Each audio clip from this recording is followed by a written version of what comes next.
바울과 실라가 옥의 갇힘이라는 말씀으로 하나님 말씀 증거하도록 하겠습니다. 그러니까 이 옥에 갇히는 일들이 몇 번 있어요. 몇 번 있었는데 그때마다 하나님께서 풀어주시는 경우도 있고, 혹은 잡히자마자 이제 스데반 집사님처럼 바로 사형에 처해지는 상황도 있고 여러 가지가 있습니다. 그래서 우리는 이런 말씀을 볼 때 우리가 잘하면 어려움을 반드시 하나님께서 해결해 주신다 보다는 좀 더 나가야 될 것 같아요. 해결 안 되는 경우도 있었어요. 스데반 집사님처럼 해결 안 되는 경우도 있고 해결되는 경우도 있습니다. 근데 우리가 분명히 알 수 있는 건 뭐냐면, 하나님께서 나에게 계획하신 그 일 가운데 하나님의 사역에 있어서 필요하다면 절대 죽지 않습니다. 사도 바울이 로마에 갈 때까지는 절대 죽을 수 없었던 것처럼, 지금 바울과 실라가 옥에 갇히는 이 상황이 사실은 되게 부당하고 위험한 상황이었어요. 부당하고 위험한 상황이었는데 그 상황에서 하나님께서 어떻게 건져주셨는가, 우리 이 말씀 속에서 좀 같이 나누고자 합니다. 우리가 지금 2차 전도여행 가운데 이제 빌립보로 가고 있어요. 빌립보에서 지금 일어나는 일입니다. 빌립보에서 일어나는 일인데 16절을 보시면, 우리가 기도하는 곳에 가다가, 지난주에 그 기도하는 곳이 여기 아직 회당이 없었어요. 회당이 없어서 기도하는 곳이 어디였습니까? 강변이었습니다. 강가의 주변에 있었는데, 이 강가 주변에는 뭐 기도하시는 분들이 모이는 거기 때문에 다신교잖아요. 다신교 사회이기 때문에, 그래서 아마 그들 말고도 다른 이방 종교에 대한 사람들도 많이 모였나 봅니다. 그 중에서도 오늘 여기 나오는 것은 점치는 귀신 들린 여종 하나를 만나니 점으로 그 주인들에게 큰 이익을 주는 자라. 일단 이 점치는 귀신 들린 여종을 설명하는데, 일단 점치는 귀신 들렸다라는 거예요. 이 점치는 귀신 들렸다라고 할 때 이게 원어가 비단뱀 신을 얘기해요. 비단뱀 신. 그러니까 영어로는 그 파이썬 스피릿이라고 그러더라고요. 그러니까 당시에 로마 안에 그 그리스에서부터 유래된 이방 종교 중에 하나입니다. 이방 종교 중에 하나가 뭐냐면, 이 비단뱀 신은 사실상 그 아폴로 신한테 그 종속되어 있는 신이었어요. 그래서 아폴로 신한테 이 비단뱀 신에 들려 있는 여인들이 신탁을 받아가지고 막 이 말로 예언 같은 걸 막 하는 거예요. 여사제들이 예언 같은 걸 막 했던 거예요. 그래가지고 요 여사제들은 보통 그렇게 신탁을 딱 받으면 막 무의식에 빠져가지고 막 이렇게 막 떠들어대는데, 그게 이제 일종의 그런 음성으로 막 사람들한테 막 빠져드는 그런 좀 약간 신적인 음성 같은 막 그런 걸로 해서 점을 쳐줬던 여인이었던 겁니다. 그래서 당시에 그 점이 잘 맞았었나 봐요. 그래가지고 그 여종의 주인이 그 여종의 점을 통해서 수익을 많이 거둬들이고 있었던 겁니다. 돈을 많이 잘 벌고 있었던 거예요. 그랬더니 그 여인이 그렇게 하고 있는데, 이익을 많이 보고 있는데, 마침 거기에서 누가 있어요? 사도 바울과 실라가 있거든요. 그들을 딱 보고, 예수님을 보고 귀신이 예수님에 대해서 막 고백했던 것과 비슷한 고백을 합니다. 17절을 보시면, 그가 바울과 우리를 따라와 소리질러 이르되, 이 사람들은 지극히 높으신 하나님의 종으로서 구원의 길을 너희에게 전하는 자라 하매, 그때 예수님에게도 나타나서 예수님을 막 하나님의 아들인 걸 알아봤던 그 귀신들처럼 이게 똑같은 비슷한 상황이 일어난 거예요. 이걸 보면 우리가 뭘 알 수 있냐면, 하나님 외에 이때 당시에는 다신교 시대잖아요. 다신교인 것 같지만 사실은 그들은 다 마귀와 한통속인 걸 알 수 있습니다. 다 마귀와 한통속이에요. 각 지역마다 시대마다 그런 차이를 두는 것뿐이지, 하나님 외에 가짜 신들은 사실상 다 마귀에게 속고 있다라고 생각하면 틀리지 않아요. 그러니까 우리나라 같은 경우는 귀신들 막 있잖아요. 그것도 마귀의 하수인 정도로 생각해야 되지, 일종의 그거를 잘못된 상황으로 가리키는 기독교 안에서도 교회라는 이름을 가지고 잘못된 귀신론 가지고 이렇게 가리키는 사람들이 있어요. 근데 그런 거는 잘못된 것이고, 그들은 다 이 사탄의 종들, 이제 마귀의 종들이라고 보면 돼요. 그들이 지금 여기에서도 영향력을 행사하고 있었던 거예요. 오히려 예루살렘보다 이방에서는 훨씬 더 영향력을 많이 행사했죠. 왜냐하면 딱 뭐 하기 좋은 상황이에요? 귀신들이 활보하기 좋은 상황이에요. 신전도 많고 사람들이 막 뭐랄까 이방신에 대한 우상에 대한 부분에 있어서 굉장히 열려 있는 곳이에요. 그러니까 실제로 산기도 같은 거 하는데 원래부터 기도원이 있었고 이렇게 기도하시는 분들이 이게 많았던 데에서 기도하는 거하고 목회자들이 계룡산 같은 데 막 올라가 가지고 기도하시는 분들이 계세요. 근데 그게 같지 않아요, 여러분. 절대 제가 항상 말씀드리지만 영적 교만에 빠지시면 안 됩니다. 그러니까 악한 영들이 분명히 존재합니다. 그래서 개중에 목사님들 중에 자기 담력을 막 한다고 계룡산 같은데 이렇게 가가지고 기도하다가 정신적으로 귀신 들려서 잘못되시는 분들이 종종 있어요. 그런데 함부로 그렇게 막 하는 거 아닙니다. 왜냐하면 우리는 영적인 존재이기도 합니다. 그리고 이 세상은 아직은 하나님께서 허락하시는 능력 안에 공중권세 잡은 자들이 지금 있어요, 없어요? 있어요. 그래서 기도할 거면 집에서 하시고 아니면 교회 와서 하세요. 교회에서 하시고 이게 사실은 이 부분이 우리가 자꾸만 마귀에 대해서 너무 두려워하는 것도 잘못이에요. 마귀에 대해서 너무 두려워할 필요 없습니다. 우리는 이미 그 마귀의 머리통을 박살내버리신, 그렇죠? 예수님께서 그 머리통을 깨트려 버리셨단 말이에요. 깨트리신 예수 그리스도의 편의 손자들이에요. 그러니까 우리 두려워할 필요는 없죠. 전혀 두려워할 필요는 없지만 그럼에도 불구하고 우습게 여겨서도 안 돼요. 왜냐하면 그 마귀는 우리보다 훨씬 지혜롭고 정말 영적인 능력이 있는 사람이기 때문에, 능력이 있는 존재들이기 때문에 우리가 우습게 여겨서는 안 돼요. 그러니까 그 마귀와 우리가 가장 멀리, 되도록이면 멀리 있었으면 좋겠죠. 저도 그렇습니다. 그래서 열심히 기도합니다. 되도록 멀어지려고. 가까이 있지 않으려고 애를 써야 돼요. 근데 지금 이 귀신 들린 자가 쫓아다니면서 이야기를 하는데 딱 옳은 이야기를 해요? 틀린 이야기를 해요? 딱 옳은 이야기를 하거든요. 정답을 말해버려요. 예, 맞아요. 사탄은 영적인 존재이기 때문에 뭐가 정답인지 알아요. 그래서 더 나쁜 거예요. 하나님 앞에 어떻게 했어야 되는 거를 알았음에도 불구하고 알면서도 뭐 한 거예요? 죄를 지은 거예요, 하나님께. 알면서도 하나님을 떠나고 하나님 앞에 죄 가운데 놓여져 있는 것들이 사탄이에요. 그러니까 이들이 알고 있다고 해서 그게 실제로 그 말을 했고 이게 내가 눈으로 직접 봤다고 해서 그게 진리는 아니에요. 이 사람들이 이 여인을 통해서 사탄이 했던 말이 옳은 말이라고 해서 진리는 아니에요. 저는 점 보러 가본 적이 없으니까 그런데 보통 이렇게 다니는 사람들 보면 점 보러 가면은 맞는 얘기 하나요? 틀리는 얘기 하나요? 틀리는 얘기만 하면은 찾아가겠어요? 돈 내고 안 갈 거 아니에요. 아마 전 치시는 분들이 맞는 얘기 할 것 같아요. 예. 그러니까 교회에서 목사님들도 어떤 분이 근데 어디에다가 교회를 지으면 잘 될 것 같냐고 그래서 점집 가가지고 이사 날짜랑 위치랑 이런 거 막 물어보는 게 있다라는 게 이게 우스갯소리였으면 좋겠는데 실제 그런 사례들이 있대요. 그리고 주 고객, 보면 이렇게 실제로 이게 전단지 보면은 모든 종교 환영, 특히 기독교 환영 이렇게 적혀 있어요. 왜냐하면 집사님들이 남편 승진 이럴 때 자꾸 가요. 교회에서 남편 승진 아니면은 어디 이렇게 결정하라고 이사 갈 때 날 받으러 이게 진짜 비참한 건데 그만큼 마귀는 우리를 속아 넘어가게 하려고 무진 노력하고 있다라는 거예요. 그러니까 우리보다 훨씬 열심히 뛰고 있어요. 근데 거기에 우리가 넘어가면 안 되는 거예요.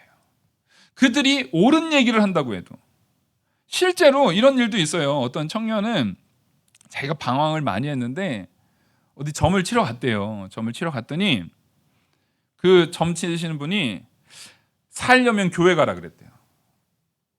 지금 위험하니까 살고 싶으면 당장 앞으로 교회 다니라고. 철저하게 예수 믿어야 산다고. 자, 이걸 우리는 야, 전도했네, 하나님의 역사는 이렇게 바라보면 안 돼요. 지금 딱 이들이 한 얘기가 그거예요. 그러면 그 사람은 점집 통해서 전도된 거다라고 보는 거예요? 그렇게 봐서는 안 돼요. 우린 분명히 분별을 해야 돼요. 마귀들이 옳은 이야기를 하는 것 같지만 그들은 존재 자체로 죄악입니다. 옳은 게 아니에요. 그걸 통해서 속여서 그 사람은 교회를 나간다고 했지만 만약에 그 부분에 계속 있으면 교회에서 문제가 생기면 교회에다가 물어보는 게 아니라 어디 물어보러 다시 갈까요? 점집에 다시 갈 거예요. 아니, 갔더니 이런 문제가 있어요. 그러면 교회로 옮기더라도 너는 교회 떠나면은 죽어. 그러면 이 사람은 예수님을 믿어서 교회 다니는 거예요? 이 점쟁이를 믿어서 교회 다니는 거예요? 점쟁이 믿어서 교회 다니는 거예요, 그러면. 여러분, 이런 거에 절대 넘어가서는 안 됩니다. 그래서 이 점쟁이, 지금 이 귀신 들려서 점치는 이 여자가 너무, 이 사람들은 지극히 높으신 하나님의 종으로 구원의 길을 너희에게 전하는 자라 하면서 맨날 괴롭게 하니까 18절, 이같이 여러 날을 하는지라 바울이 심히 괴로워하여 돌이켜 그 귀신에게 이르되 예수 그리스도의 이름으로 내가 내게 명하노니 그에게서 나오라 하니 귀신이 즉시 나오니라. 자, 지금 맞는 말을 하는 것 같은데 왜 나오라고 해요? 왜 거기에서 즉시 나오라라고 왜 했을까요? 맞는 말을 한다고 해도 진리는 아닙니다. 절대 옳은 게 아니에요.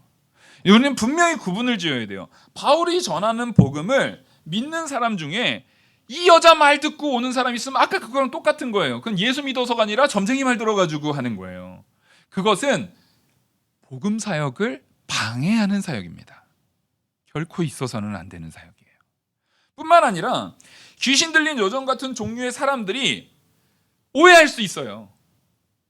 그런 사람들에게도 복음이 전해질 수 있고 그런 사람들 통해서도 뭔가 하나님이 저 사람들 통해서도 뭐 역사하는 거 아니야? 이런 종류의 그런 사람들이 만일 이 많은 사람들한테 이제 오해받는 거예요. 지금 딱 누가? 바울도 비슷한 부류 아니야? 이렇게 오해받을 수 있는 거예요. 어차피 그 여자도 저 인정하는 거 보니까 바울이나 실라도 비슷한 분류의 사람 아니야? 라고 생각할 수 있어요. 절대 그럴 수 없죠. 그러니까 이렇게 말하는 것은 일종의 이런 문제를 야기시켜요.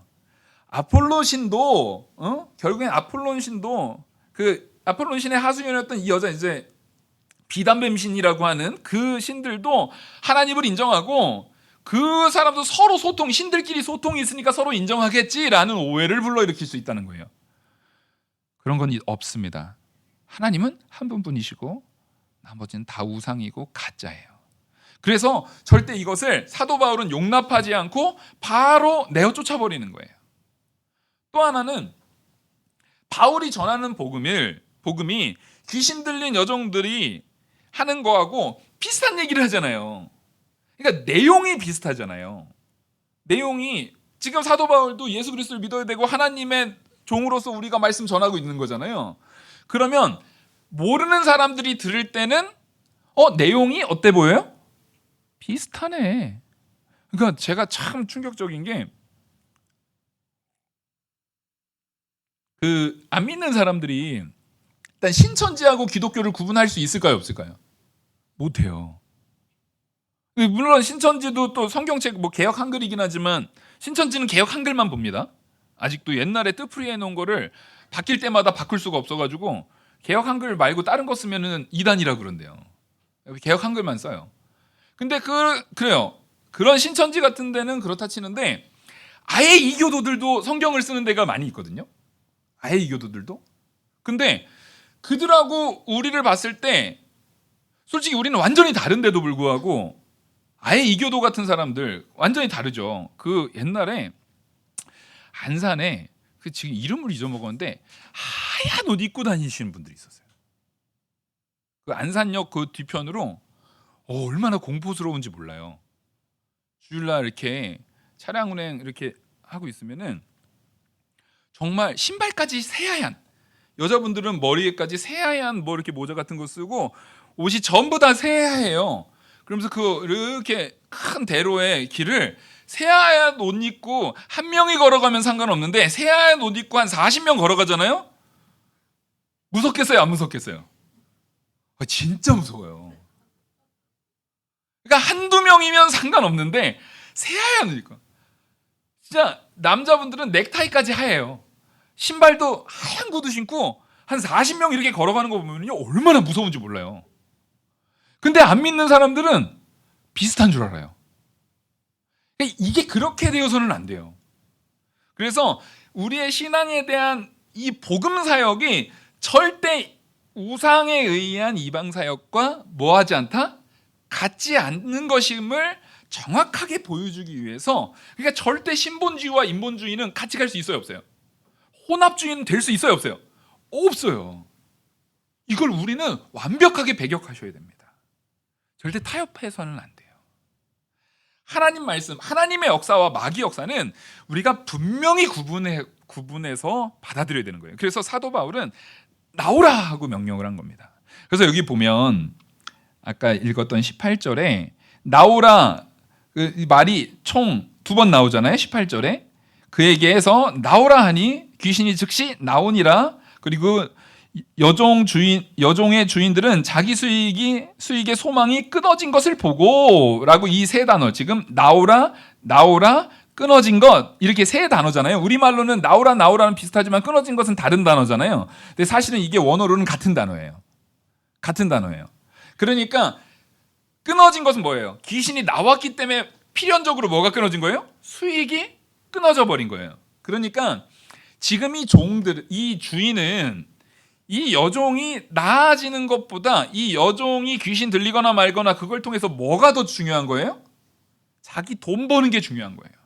근데 이 시대는 이 주인 나빴네라고 말할 것도 없는 게, 당시에는 원래 종이 있었어요. 종은 사람이 아니에요. 물건 취급받았단 말이에요. 근데 하나님께서는 그렇게 하지 않으시는 거예요. 귀신 들린, 하다못해 여자에다가 종인데 귀신까지 들렸어요. 그러면 아무런 무가치한, 당시 시대로 따지면은요, 그나마 점쳐가지고 돈이라도 버니까 데리고 있었지, 만약에 점도 못 치고 그냥 광증에 걸린 귀신 들리는 사람도 있잖아요. 그랬으면 어떻게 했을까요? 바로 죽였을 거예요. 아무런 유익이 없다면. 그러니까 이 세상은 하나님께서 사람을 바라보는 시각하고 이 세상이 사람을 바라보는 시각이 이렇게 달라요. 세상에서 아무리 비천하고 연약하게 치부되는 사람이라 할지라도 하나님께서는 그 괴로움, 귀신을 통해서 괴로워하는 그 영을 뭐 하시길 원하십니까? 살리시길 원하십니다. 근데 세상은 그 사람이 괴로워도 그 괴로움이 나한테 이익이 되면 그 괴로움을 어떻게 합니까? 방관합니다. 여러분, 우리는 성도잖아요. 성도인 우리는 반드시 그 괴로움에 마음이 반드시 공감됨을 가지고 있어야 됩니다. 정말 지금 우크라이나 전쟁이 이렇게까지 길어지나 싶어요. 이러다가는 그 사상자가 10만 명이 넘겠어요. 10만 명 정도 넘으면 큰 전쟁이 되는 거거든요. 너무 비참해요. 그리고 민간인이 너무 많이 죽고 있고. 근데 이게 또 한 달 지나니까 요즘 우리도 그거 잘 관심 안 가져지시죠? 처음에는 안 됐다, 안타깝다 했는데 사람이 그걸 너무 익숙해지는 것 같아요. 지금도 여전히 죽어가고 있는데 너무 익숙해져 가고 있는 것 같아요. 철수하면서 온 사방에다가 지뢰를 다 뿌려놔가지고 사람들이 없어서 나왔다가 그 지뢰 밟아서 사고 나는 경우도 너무 많아요. 근데 우리가 정말 하루에 단 한 번이라도 그런 고통을 당하고 있는 이들을 위해서 기도하고 있는지 돌이켜봐야 돼요. 우리가 너무 무관심하진 않는가? 다른 이에 대해서 내 이익과 상관이 있지 않으면 우리가 너무 무관심하고 너무 거기에는 전혀 책임을 지려는 의식이 없지 않은가? 사실은 우리는 하나님 앞에 기도해야 될 의무가 있는 자들입니다. 성도는 특별한 직분을 가진 자예요. 이 세상을 통치하고 다스릴 직분을 가진 자예요. 자연환경 보호 위해서도 힘쓰시고요. 전쟁 위해서도 기도하시고요. 우리가 가서 싸우란 얘기 아니잖아요. 근데 우리한테는 최고의 무기 있잖아요. 기도는 하셔야 돼요. 하나님을 위해서 기도하고 하나님 앞에 그들을 위해서 기도하고 그 앞에 우리가 안타까움을 가지고 호소할 수 있는 마음. 하다못해 이렇게 전혀 무시되는 이 여인이면서 귀신 들리고 이런 사람인데도 불구하고 하나님께서 고치시는 그 모습 속에서 우리도 그걸 깨달아서 내 주변에 연약한 자들을 기억해서 기도하시고 세계적인 부분에 있어서 어려움에 대해서 우리가 놓고 기도하시고 코로나로 인해서 고통받고 있는 주변의 사람들을 위해서 기도하시고 그 모든 일에 있어서 우리가 절대 나랑 상관없으면 내 가족이랑 상관없으면 상관없다라는 생각을 가지시면 안 됩니다. 그게 바로 성도의 사명이에요. 그렇게 나오라 했어요. 나오라 했는데 이 주인은 자기 수익이 끊어지니까 바로 본색을 드러냅니다. 끊어진 것을 자기 수익의 소망이 끊어진 것을 보고 바울과 실라를 붙잡아 장터로 관리들에게 끌어갔다가 상관들 앞에 데리고 가서 말하되 이 사람이 유대인인데 우리 성을 심히 요란하게 하여 로마 사람인 우리가 받지도 못하고 행하지도 못할 풍속을 전한다 하거늘. 자, 여기서 이 사람이 계속 거짓말을 하고 있죠. 보면 일단 요란하게 하지 않았죠. 요란하게 하지 않았어요. 오히려 요란하게 한 거는 누가 요란하게 한 거예요?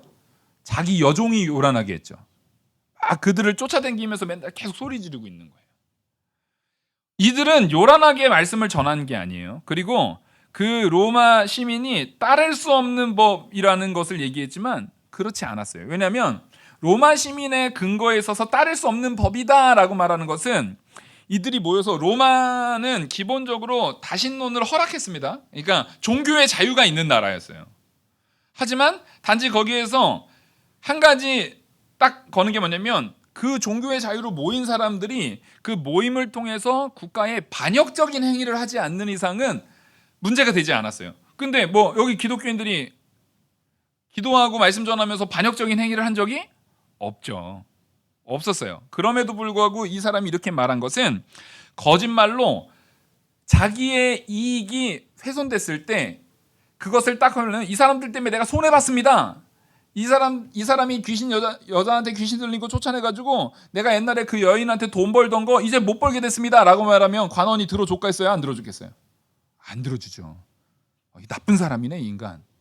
그랬을 거 아니에요. 그러니까 오히려 거짓말로 해서 이 바울과 실라한테 가장 무거운 죄를 지게 하려고 성을 혼란케 했다라는 거예요. 혼란케 했다라는 게 성 사람들한테 로마 사람들이 절대 받아서는 안 되는 반역적인 언행으로 사람들한테 가르쳤다라는 거거든요. 선동을 했다는 얘기예요. 근데 이 선동을 전혀 하지 않았는데도 불구하고 거짓말로써 바울과 실라를 지금 감옥에 가두게 하려고 이렇게 하는 겁니다. 근데 이렇다 할지라도 관원이라도 잘 분별을 해서 정확하게 잣대를 댔어야 되는데 이 관원들은 어떻게 합니까? 한술 더 뜹니다. 여기에서 우리가 잘 봐야 되는 건 이 사람들은 히브리인인데 라는 말을 잘 보셔요. 유대인인데, 그러니까 20절에 상관들 앞에 들어가서 이 사람들은 유대인인데 라고 말한 거. 이게 당시에 유대인들이 그 그리스 로마 세계에서 이 유대인이 샘족이잖아요. 어쨌든. 그러니까 그 유대인들 가운데 그들을 배격하는 그런 분위기의 세력들이 그리스 로마 그 사회 안에 종종 있었다고 합니다. 그래서 이 사람이 유대인인데 라고 말하는 것은 저들은 우리가 같이 할 수 없는 나쁜 인간들이라고 아예 정해놓고 말을 하고 있는 거예요. 그걸 반샘족주의라고 해가지고 그 유대인들 사회, 유대인들 자체를 평가절하해서 저거 상종 못할 인간들 이렇게 표현하고 있는 표현을 그 앞에 유대인인데 라고 한 거예요. 그러니까 그 말에 실제 누구도 그대로 반응한 거냐면 이 관원도 반응한 겁니다. 그래서 관원이 23절을 보시면 바로 그 고발하니까 상관들이 옷을 찢어 벗기고 매로 치라 하여 23절 많이 친 후에 옥에 가두고 간수에게 명하여 든든히 지키라 하니. 자, 바로 뭐 했어요? 어쨌든 로마 사람인 이 주인이 고발한 겁니다. 그래서 로마 사람인 우리가 받지도 못할 내용을 이 사람들이 선동했습니다 라고 하니까 바로 옷 뺏겨다가 매로 쳐가지고 감옥에 가둬버렸어요. 근데 이거 불법입니까 아닙니까? 불법이죠. 더욱이 바울과 실라, 바울은 특히 어디 사람이에요? 로마 사람이에요. 로마 사람한테는 반드시 변론할 수 있는 기회가 있습니다. 이거 변론을 하지 않고 그 자리에서 즉결처형으로 로마 사람을 바로 때려서 감옥에 가뒀으면 그 로마 사람한테 한 그대로의 형벌을 받게 돼 있습니다. 그대로의 형벌을. 이렇게 하다가 만약 로마 사람을 죽였잖아요? 그럼 이 관원 죽어야 돼요. 이게 지금 굉장히 약한, 그러니까 이렇게 했는데 왜 알아보지도 않은 거예요? 로마 사람이라고 생각도 안 한 거예요. 그러니까 기본적으로 유대인인데 라고 한 순간부터 로마 사람이라고는 생각도 안 하고 그냥 약간 인종차별을 한 거예요. 아, 그 쓰잘데기 없는 놈들. 여러분, 우리 절대 그래서는 안 돼요. 한국도 인종차별이 얼마나 심한지 몰라요. 특히 이제 외국인 노동자들이 많이 상주해 있는 그런 공단이라든가 이런 데에서 그런 것들이 많아요. 그러다 보니까 그에 의한 범죄도 또 많이 일어나요. 서로 자꾸만 문제가 일어나는 거예요. 우리는 먼저 사람을 바라볼 적에 절대 그런 시각으로 바라봐서는 안 됩니다. 모두 다 사람은 하나님의 형상대로 창조받은 존재인 줄 알고 귀중히 여기면서 바라보는 마음을 가져야 됩니다. 이렇게 터무니없는 대우를 받으면서 매를 맞고 들어갔는데도 불구하고, 그러면 사도 바울이 따져야 되잖아요. 저 같으면 맞기 전에 따졌을 것 같아요. 저 맞는 거 싫어해가지고 맞기 전에 나 로마 사람이에요 막 이랬을 것 같아요. 때리지 말라고. 그러면 그 사람들 놀래서 멈출 거거든요. 로마 사람인 거 알면 그렇게 막 때리면 안 되거든요. 변론을 다 해야 되거든요. 근데 사도 바울은 예수 그리스도의 복음을 증거함을 통해서 받게 되는 고난을 전혀 뭐 하지 않아요? 두려워하지 않아요. 그걸 거부하지 않아요. 참 너무 멋있는 신앙인 것 같습니다. 하나님의 복음을 증거하기 위해서 나타나는 그 고난까지도 누구의 잔이라고 보는 겁니까? 나를 위해서 십자가에 못 박혀 죽으신 예수 그리스도의 잔에, 그 고난의 잔에 내가 참여하는 거다라고 생각하는 거예요. 그래서 바울이 그렇게 맞고서 그가 이제 감옥에 이제 딱 가두라. 그래서 그 간수에게 명하여 든든히 지키라라고 명령했을 때 24절, 그가 이러한 명령을 받아 그들을 깊은 옥에 가두고 그 발을 착고에 든든히 채웠더니, 자, 이가 가둘 뿐만 아니라 발에도 이걸 채우는 거예요. 착고를 딱 이렇게 나무 같은 거에다가 쇠기 딱 박아가지고 착 채우는 거예요. 거동이 불편하게. 보통 손에도 채우고 발에도 채우죠. 이걸 딱 채워놓은 거예요. 그러니까 여기에 들어간 죄수들은 이게 다 채워졌어요, 안 채워졌어요? 다 채워진 거예요.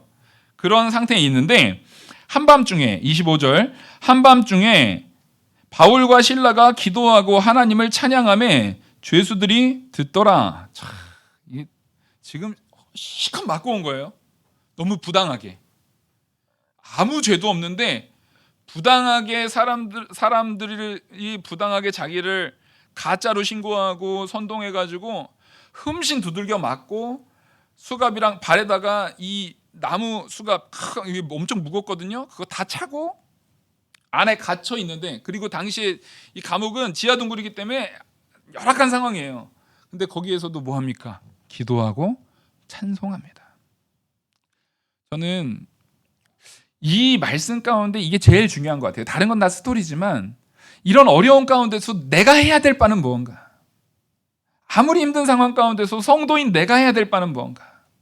하나님께서 나의 믿음을 보시고 우리를 이끌어 주시고 보호해 주실 줄 믿고 우리 기도하고 찬송하는 거예요. 그랬더니 우리 26절 같이 한번 읽겠습니다. 시작. 옥터가 움직이고 문이 곧 다 열리며 모든 사람의 매인 것이 다 벗어진지라. 이 본문이 얼마나 하나님의 신비가 있고 은혜로운 본문입니까? 근데 자유주의 신학자들은 요거를 뭐라고 해석하냐면 그때 지진이 났었다는 거예요. 그때가 마침 이 빌립보 지역이 지진이 자주 있었던 지역이거든요. 그러니까 그때 막 지진이 나가지고 옥문이 열렸다는 거예요. 그래서 나갔다는 거예요. 맞아요? 아니, 지진이 나서 옥문이 열렸다 치죠. 그들 말처럼 그렇게 치면 수갑은 왜 풀어줬어요? 그렇잖아요. 지진이 났으면 돌이 무너져서 오히려 죽을 위기가 되는데 지진이 나서 그런 거라고 하면 이 손에 차 있는, 여기에 보시면 분명히 그렇게 모든 사람을 매인 것이 다 벗어졌거든요. 손에 찬 거, 발에 찬 것까지 다 풀어진 거예요. 이거는 실제로 그냥 지진 난 자연현상이에요? 하나님의 역사예요? 하나님의 역사입니다. 우리는 성경을 하나님의 진리의 역사인 줄 깨닫고 보시기 바랍니다. 우리는 오늘 이 말씀 속에서 사도 바울이 하나님의 복음 사역을 위해서 헌신하고 나아갈 때 아직 이들에게 뭐가 남겨졌을 때요? 하나님의 사명이 남겨졌을 때 이 모든 일들을 하나님께서 이끄시고 보호하시고 역사하는, 그것이 인간 세상에 가장 두려운 그런 매로 다스리고 감옥에 가두고 수갑을 채우는 그런 상황 속에서도 누가 내 편에 서시면은요? 하나님이 내 편에 서시면 해결되더라는 거예요. 근데 이거를 우리가 알지만 참 마음으로 심령 깊숙이 이걸 받아들이기가 쉽지는 않습니다. 그래서 우리 다 같이 이 말씀이 내 안에 잘 새겨지고 나도 하나님만 의지하고 살아가게 해달라고 우리 깊이 감사하며 기도하는, 하나님께서 이끄실 줄 믿고 기도하는 저와 우리 성도님들 다 되길 간절히 소망합니다. 기도하시겠습니다. 은혜와 사랑이 많으신 하나님 아버지, 오늘 바울과 실라가 하나님의 복음 전하다가 억울하게 감옥에 갇혔지만 하나님께서는 그들을 아시고 그들의 사명이 온전히 이루어지게 하기 위하여서 감옥에 문이 열리고 채우고 있던 모든 것들이 풀어지는 하나님의 놀라운 역사를 보여주셨습니다. 우리 모두가 죄인이었던 자들이 예수 그리스도를 믿고 이 예배당에 나와서 예배하는 것이야말로 죄의 감옥, 죄의 결박에서 풀어져서 하나님의 역사로 자유케 된 우리인 것을 압니다. 이것에 감사하면서 하나님께 찬양하고 하나님께만 찬양하고 하나님께 영광 돌리는 우리들 되게 은혜 내려 주시옵소서. 이 모든 말씀 살아계시는 우리 주 예수 그리스도의 이름으로 기도 올리옵나이다. 아멘. 찬송가